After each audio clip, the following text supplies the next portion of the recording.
Security concerns are a threat to Africa rising. Besides achievement of sustainable development goals as envisaged under Agenda 2030, Africa is without doubt the continent of the 21st century. But insecurity, if not strategically and decisively tackled, may derail the vision of transforming the lives of our people. I cannot emphasize more on why security is key to a better, brighter, and successful region and Africa as a continent.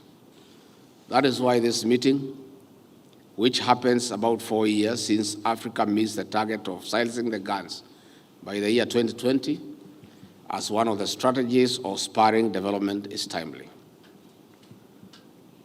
Distinguished security chiefs and delegates, national and international legal frameworks place the responsibility of guaranteeing security to citizens on the state. But such frameworks, especially in Africa, may not clearly outline collaboration and cooperation at interstate and regional levels. The National Intelligence Service officers are an essential component in collection of evidence-based information for action by other state agencies. In an environment where networks of criminals have gone regional and global, national intelligence services cannot be left behind. You have to be ahead of the game. That is why this conference on harnessing opportunities to address the common threats for a peaceful and prosperous region offers a moment for networking and building joint strategies. As a region, we have all borne the brunt of insecurity when our neighbors are troubled. Trouble anywhere in our region is trouble for everyone. That is why we must work together to address security threats. Distinguished delegates, in particular, at this convening, we have an opportunity to review gaps and threats in security matters from traditional spaces in digital platforms, which have made crimes more complex. Digital spaces have become playgrounds for recruitment and radicalization, money laundering, and trap points for homicides and other cybercrimes, sadly as recently witnessed in Kenya. Esteemed delegates, this calls for strengthening of the capacity of officers in digital skills. This is in addition to recruiting experts in specialized and emerging areas in technology to be ahead of the game. While more resources are required in integration of artificial intelligence into security operations, we have no option but to invest for better outcomes. With advancing technology, we must be armed with highly innovative infrastructure for tracing, tracking, and monitoring potential threats for early elimination and prevention. Security chiefs here are advisors of key state decision makers. Your work must inform legal and policy actions for sustainable security solutions. We are ready to receive guidance on best and most productive strategies of integrating technology for enhanced security. Beyond this conference, we expect that you identify strong areas of each state represented for cross-pollination of good practices through formal and informal training and exchange program for officers. With a network of 15 member states, this gathering should define a framework for sharing knowledge and information between and among our intelligence bureaus for strategic interventions and mutual benefit.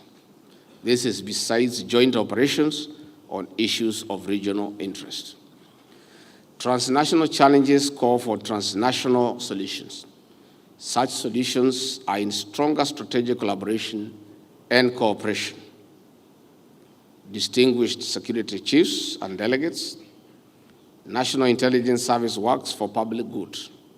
While your work is mostly undercover, it is important to note that cultivating public trust is central to success. This therefore calls for a human rights-based approach to investigations. This will instill and sustain public confidence in the national intelligence services as a public interest-driven state organs. On this note, I now take this opportunity to declare the Mashariki Cooperation Conference officially open and look forward to the outcome for further action. Asanteni sana. Again, let me appreciate our National Intelligence Service for hosting this very important conference.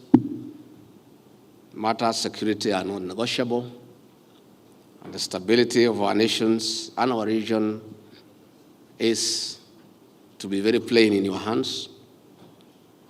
You are the men and women who must remain awake so that the rest of us can sleep.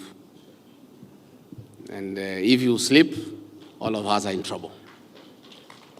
So I want to encourage you to appreciate that we are going towards a global village and a borderless society.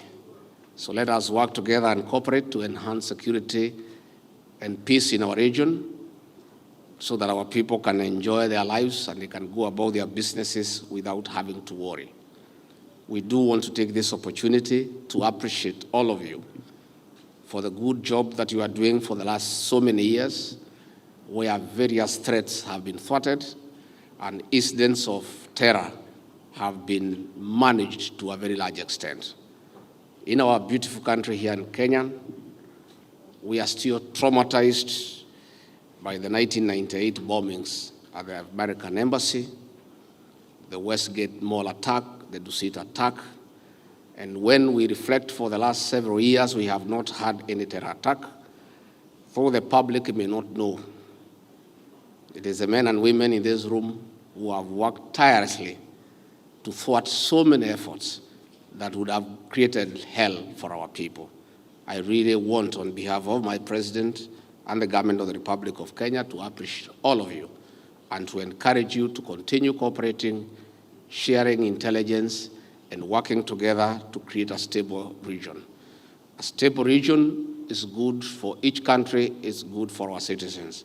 And I'm sure at the end of this conference, you'll create good mechanisms of sharing real-time intelligence so that it can be useful to assisting the other state organs dealing with security to deal with threats from terrorism and other crimes, organized crimes, that are part of our continent and the world. Finally, before I finish, I take this opportunity to assure our National Intelligence Service here in Kenya of our continued support as a government to provide to you adequate resources despite a very tight monetary space. We'll continue according to the necessary support, because if we don't, we will not be able to enjoy all the other economic programs we are working on. Security is prerequisite to development, is prerequisite to everything. And therefore, let me take this opportunity to assure our Director General and your men and women that the President has confidence in what you are doing. He appreciates the good work that you are doing, and be assured of our continued support in all areas, including adequate financing to enable you undertake your work. Na nikimalizia, as I wind up, for those who have visited us here, please don't be in a hurry to go home.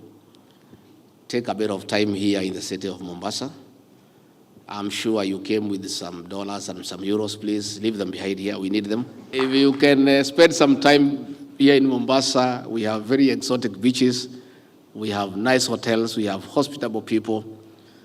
And since you work so hard, take advantage of being here in Mombasa to spend 2 or 3 days on holiday and leave us some foreign exchange here. It will be useful for our country. With those very remarks, thank you very much. May God bless you.